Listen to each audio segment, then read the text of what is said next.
გენმოდიფიცირებული საკვების ჩასანაცვლებლად ახალციხის მუნიციპალიტეტის სოფლებში მესხური წითელი დოლი უკვე 10 ჰექტარ ფართობზე დაითესა. სპეციალისტების განმარტებით წითელი დოლის სიცივის ამტანი ყინვაგამძლე საშუალო მოსავლიანობის ჯიშია, რომელიც ჯანმრთელობისთვის სასარგებლო თვისებებით გამოირჩევა.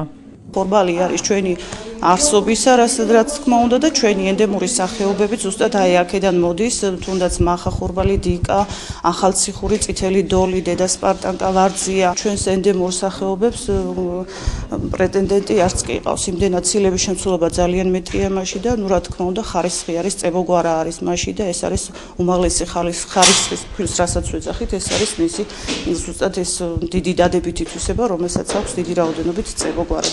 მესხური ხორბალი გასული წლის შემოდგომით ახალციხის მუნიციპალიტეტის სოფელ მინაძეში პირველად დაითესა. გლეხები ირწმუნებია, რომ საზღვარგარეთიდან შემოტანილი ხორბლისგან განსხვავებით წითელი დოლი ნაკლები მოსავლით, თუმცა მაღალი ხარისხით გამოირჩევა. მესხური წითელი დოლი წელს პირველად დაითესა, შეიძლება სხვა ნაკვეთებზე იყო, მაგრამ ჩვენთან დაითესა პირველად. ეს ხორბალი არ გამოირჩევა დიდი მოსავლიანობით, მაგრამ გამოირჩევა თავისი კვებითი ღირებულებებით, თავისი არომატით. ოდითგანვე მესხურ ხორბალს დიდი ყურადღება ექცეოდა და მოდიოდა ძალიან კაი მოსავალი. გემრიელიც იყო სხვათა შორის.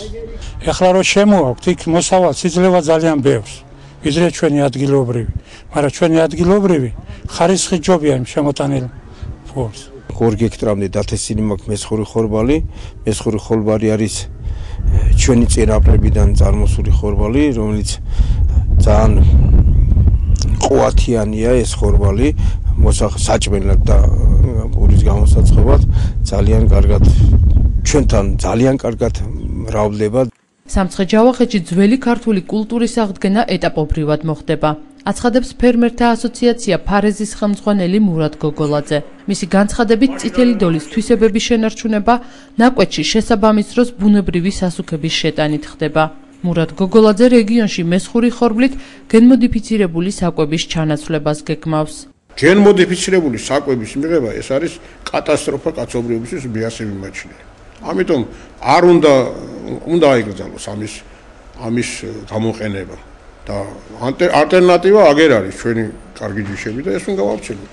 ძველი კულტურები ყველა თვისებებით თუ არა უმეტესი თვისებებით ჯობნის იმ კულტურებს, რომლებსაც ეხლა იყენებს მოსახლეობა. წითელი დოლის რეალიზებას ფერმერთა ასოციაცია საქართველოს სუპერმარკეტებში მესხური პურის სახით აპირებს. ხორბლის ამ უძველესი ჯიშით ფერმერები საფრანგეთიდანაც დაინტერესდნენ. სხვადასხვა ქვეყნების მიერ ეროვნული პურის ერთ-ერთ გამოფენაზე მესხური ხორბლის პურმა სპეციალისტებისგან მაღალი შეფასება დაიმსახურა. საქართველოს შემდეგ წითელი დოლი უკვე საფრანგეთშიც დაითესა.